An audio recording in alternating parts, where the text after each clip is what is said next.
Good evening. This is my demonstration for ECE 3300 in my building of a relaxation oscillator. So without further ado, let's get right into the circuit.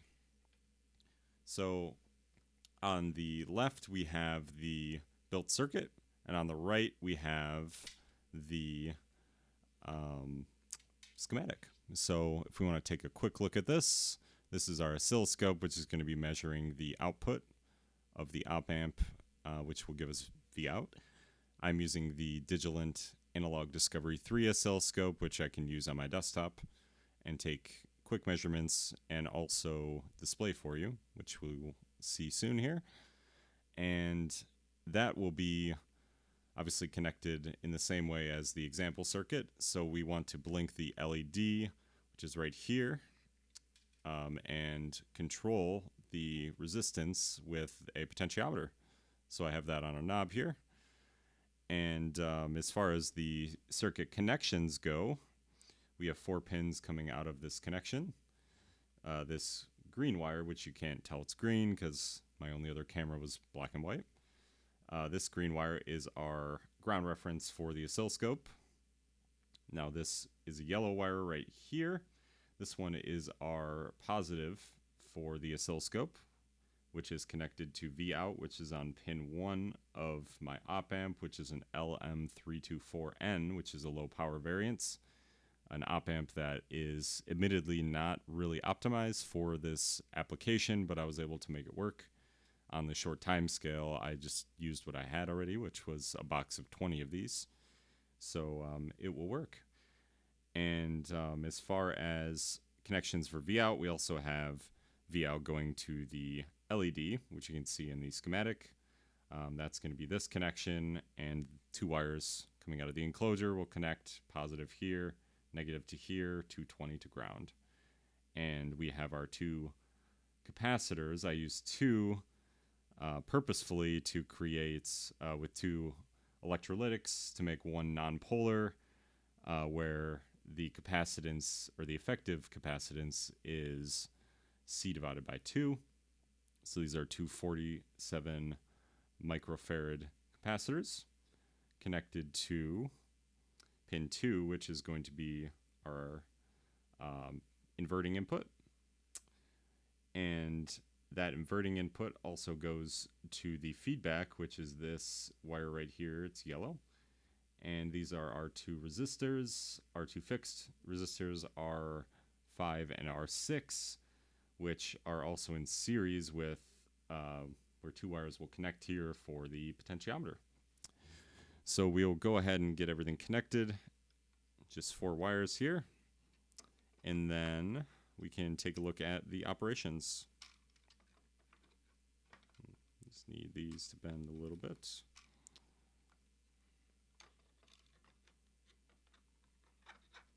Excellent. So we will get the ground end for the LED connected. Make sure we're in the right, yep. Positive for the LED goes right here. And then this will be our 2 terminals for the potentiometer. And we are connected. Go ahead and close that up. And make sure everything's connected on the scope end. Looks good. Oh, we did lose one. Excellent. So let's go ahead and take a look at the oscilloscope. So this is Waveforms. This is the software for my oscilloscope. And we'll take a look at the supply first. This is +5 and -5 operation for the supply voltage. And we'll go ahead and turn that on. And immediately you'll start seeing that we are getting output from the LED. It is flashing red, which you can't see because the camera is in black and white, but it is flashing. And we'll come over to the oscilloscope, where I've already been running a bit, so you can see we have some waveform. But if we start it, you see we get a nice square wave. Now, the first thing to note is that the max and the min are not equal. So that's just a function of the LM324N, which is optimized for single supply and for essentially positive to ground. So not really positive negative operation. So it has some trouble with swinging, and that causes what you're seeing here, which is it swings much further to the negative than it does the positive.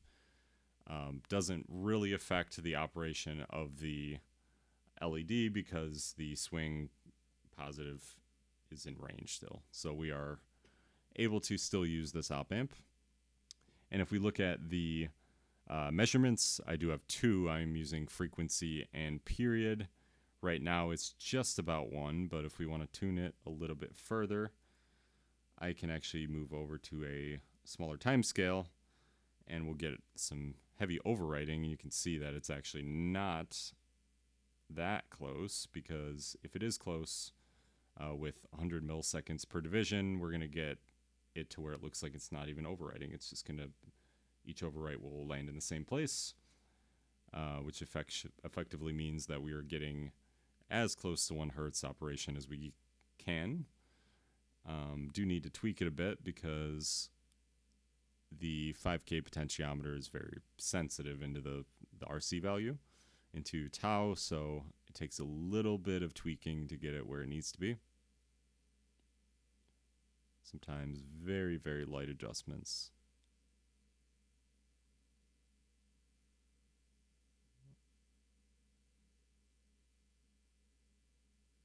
Okay. Oh, does not want to work.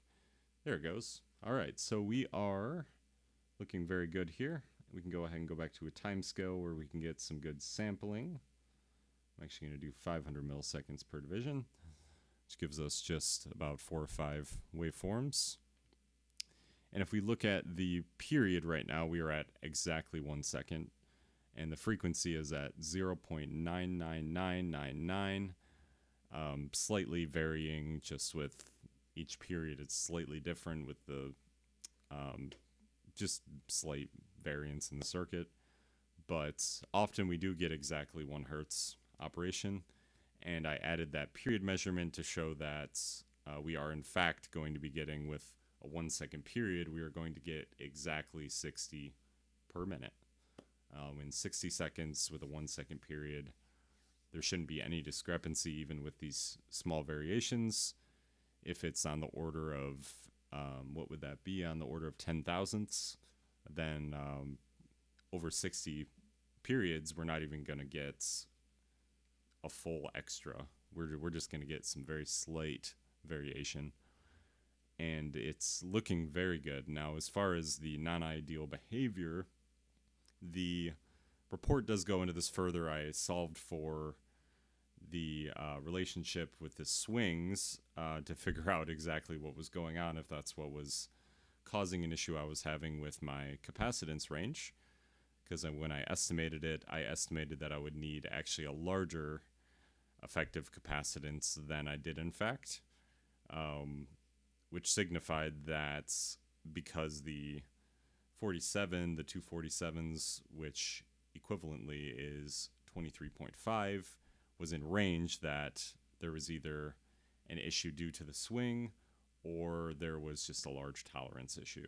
Now with capacitors, that did end up being the issue because I solved for it, and you'll see that the difference was very, very small when I did my own version of the Schmidt trigger equation. So that was not really the issue, and I don't think honestly that this op amp is affecting the functionality that much, but in the future I would choose one that's more optimized for switching.